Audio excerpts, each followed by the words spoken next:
আসসালামু আলাইকুম রহমতুল্লাহ। প্রিয় দর্শক, আপনার স্ক্রিনে দেখতে পাচ্ছেন মেলার নামে অশ্লীল কর্মকাণ্ড, জুয়া খেলায় রমরমা ব্যবসা বন্ধের প্রতিবাদ, বিএনপি এবং জামাত শিবিরের ভিতরে একটা সংঘর্ষ। প্রিয় দর্শক, আহত 15 জন।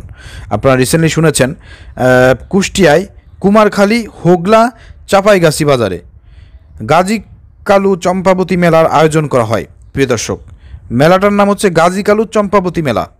তো এই মেলাটাকে কেন্দ্র করে জামাত শিবির এবং বিএনপির মধ্যে একটা ব্যাপক সংঘর্ষ লেগেছে, সেখানে 15 জন আহত হয়েছে। প্রিয় দর্শক, মেলাটা স্টপ হয়ে গিয়েছে। তো এই ঘটনা কেন ঘটেছে প্রিয় দর্শক, সেটাই আপনাদের সামনে তুলে ধরবো। নিউজ করেছেন বাঁশের কেল্লা। এখানে কি জামাত শিবিরের ভাইদের দোষ নাকি বিএনপির দোষ? জামাত শিবিরের নামে যদি কোনো রকমের কোনো একটা নেগেটিভ নিউজ আসে আপনার সামনে, কখনো কোনো নিউজ পোর্টাল বলেন আর যেখানে যে কোনো মাধ্যমে আসুক না কেন, ওইটাই এক চান্সে আপনি মানে বিনা কারণে বিনা দোষে আপনি চিন্তা করবেন যে এটার সঙ্গে জামাত শিবিরের কোনো সংশ্লিষ্ট নাই, জামাত শিবির অপরাধী না। জামাত শিবির বাংলাদেশে এমন একটি ইসলামিক দল যারা কখনো ইসলাম বিরোধী কোনো কর্মকাণ্ডের সঙ্গে জড়িত না। যদি তাদের নামে এই ধরনের নিউজ আসে যে বিএনপির উপর হামলা করছে, এর উপর হামলা করছে, এ করছে, সেই করছে, ভাং বুং মিথ্যা, এগুলো এক চান্সে আপনি বিশ্বাস করবেন যে মিথ্যা কথা। এরপরে হচ্ছে আপনি যাচাই বাছাই করবেন। এটা কেন আপনাদেরকে বললাম? অনেকে বলেন যে ভাই, জামাত শিবির কি ফেরেশতা নাকি? আল্লাহ রাব্বুল আলামিন যেখানে কোরআনের ভিতরে বলেছেন অলতাকুম মিনকুম উম্মাতি ইয়াদউনা ইলাল খায়র ওয়া ইয়ামুরুনা বিল মারুফ ওয়া ইয়ানহাউনা আনিল মুনকার ওয়া তুমিনুনা বিল্লাহ, এই যে তোমাদের মধ্যে একটি দল থাকবে যারা সৎ পথে থাকবে, মানুষকে সৎ কাজের আদেশ করবে এবং অসত্যতে বাধা প্রদান করবে। তো কিয়ামত পর্যন্ত একটা হক দল, সত্য দল সবসময় থাকবে, যারা কখনো মিথ্যাচার করবে না, তারা কখনো অন্যায় করবে না, ইসলাম বিরোধী কোনো কর্মকাণ্ড করবে না। বাংলাদেশের মধ্যে আপনাকে দেখা দিতে হবে যে একটি হক দল কোনটি।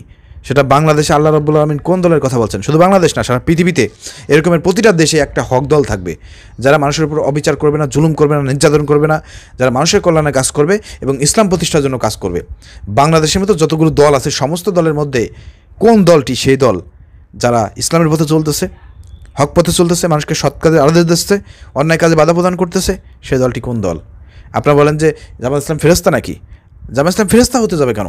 কারণ ফেরেশতাদের তো কোনো খারাপ কোনো কিছু করার কোনো অধিকারই নাই, সুযোগই নাই। কারণ আল্লাহ রাব্বুল আলামিন তাদেরকে যেটা বলবে সেটাই তাদেরকে করতে হবে, তারা বাধ্য, তাদের বিপরীত পক্ষে যাওয়ার কোনো সুযোগ নাই। কিন্তু মানুষের আল্লাহ রাব্বুল আলামিন স্বাধীন শক্তি দিয়েছে, ভালো করতে পারে, খারাপও করতে পারে। কিন্তু আল্লাহ রাব্বুল আলামিন বলেছেন দুনিয়া পর্যন্ত একটি দল থাকবেই, তারা মানুষকে সৎ কাজের আদেশ দেবে, অসৎ কাজে বাধা প্রদান করবে। এই জন্যই আমি আপনাদেরকে বলছি, জামাত ইসলাম সম্পর্কে কোনো নেগেটিভ নিউজ যদি আপনার সামনে আসে, আপনি ধরে নেবেন যে ওটা একটা মিথ্যা নিউজ। মূলত কেন জামাত শিবিরের সঙ্গে বিএনপির এই সংঘর্ষটা কেন লাগছে, এর পিছনে কি জামাত শিবির দায়ী নাকি বিএনপি দায়ী? একটু নিউজটা পড়লে আপনারা বুঝতে পারবেন। মেলার নামে অশ্লীল কর্মকাণ্ড ও জুয়া খেলার রমরমা ব্যবসা বন্ধের প্রতিবাদ, বিএনপি জামাত কর্মীদের মধ্যে সংঘর্ষ, আহত 15 জন। প্রশাসনের অনুমতি না নিয়ে কুষ্টিয়ার কুমারখালীর হোগলা চাপাইগাছি বাজারে গাজী কালু চম্পাবতী মেলার আয়োজন করা হয়। অশ্লীল কর্মকাণ্ড ও জুয়া খেলার অভিযোগ তুলে মেলা বন্ধের দাবি তোলেন জামাত কর্মীরা। অন্যদিকে বিএনপির সমর্থকরা মেলা কমিটির পক্ষ নেন। এই নিয়ে মঙ্গলবার বিকেল থেকে এলাকায় উভয় দলের নেতাকর্মীদের মাঝে উত্তেজনা দেখা যায়। এক পর্যায়ে সন্ধ্যায় দুপক্ষের সংঘর্ষ জড়ায়, এতে দুপক্ষের প্রায় 15 জন আহত হয়েছেন। এখানে হক বাতিলের দ্বন্দ্ব, সোজা কথা, বুঝতে পারছেন? এখানে হক বাতিলের দ্বন্দ্ব। যারা এই মেলার পক্ষে ছিল তারা বিএনপির লোকজন, বিএনপির লোক এখানে জুয়া খেলার পক্ষে ছিল। অশ্লীল কর্মকাণ্ড, নাচ গান, বিভিন্ন রকমের অন ইসলামিক কর্মকাণ্ডের সঙ্গে কিন্তু এখানে বিএনপির লোকজন জড়িত ছিল।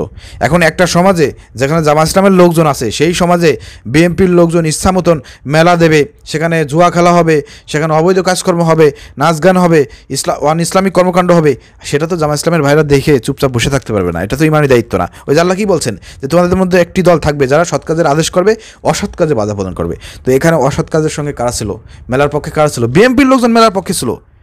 সেখানে চাঁদাবাজি হচ্ছে, সেখানে দোকান মালিকদের কাছ থেকে টাকা পয়সা নিচ্ছে, মেলার নামে তারা টাকা পয়সা অর্থ উপার্জন করতেছে, জুয়া খেলা হচ্ছে, বিভিন্ন রকমের অবৈধ হারাম কাজ হচ্ছে। তো এইসব করে তো বিএনপি নেতাকর্মীদের অনেক লাভ হচ্ছে, এই জন্য তারা মেলার পক্ষে নিচ্ছিল এবং মেলাটা তারাই দিয়েছে।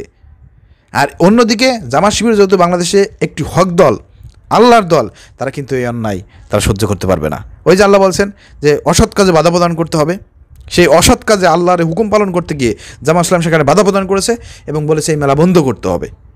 তখন কিন্তু বিএনপির লোকজন খেপে গিয়েছে, তখনই কিন্তু সংঘর্ষটা লাগছে। আর সংঘর্ষটা লাগছে কাদের সঙ্গে? হক এবং বাতিল। এখানে বিএনপির কোনো বিষয় না, এখানে হক এবং বাতিলের মধ্যে। হক হচ্ছে জামাত শিবির, যারা অন্যায়ের বিরুদ্ধে তারা দাঁড়িয়েছিল, বাধা প্রদান করেছিল, আর যারা অন্যায়ের পক্ষে ছিল তারা হচ্ছে বাতিল।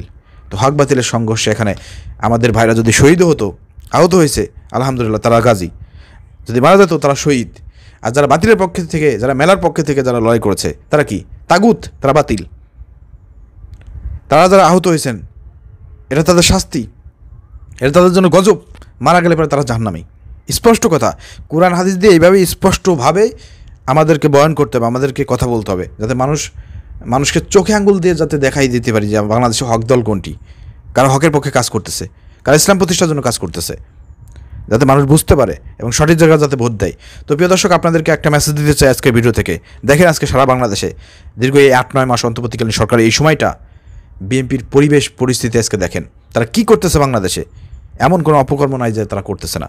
ক্ষমতায় আসার জন্য, নির্বাচনের জন্য তারা পাগল হয়ে গিয়েছে। ক্ষমতায় আসার পরে এই বাংলাদেশটাকে তারা কি করবে আপনি চিন্তা করেও পারবেন না। 17 বছর ধরে আওয়ামী লীগ কী করেছে তার হচ্ছে ডাবল করবে, অপেক্ষা করেন। এই জন্য আপনাদেরকে বলতে চাই, আগামী নির্বাচন যদি হয় সুষ্ঠু নির্বাচন, সেই নির্বাচনে আপনারা সিদ্ধান্ত গ্রহণ করবেন। আপনার কি আর এক নতুন ফ্যাসিবাদকে ক্ষমতায় আনবেন নাকি ইসলামকে ক্ষমতায় আনবেন? কমেন্ট করবেন। আসসালামু আলাইকুম রহমতুল্লাহ।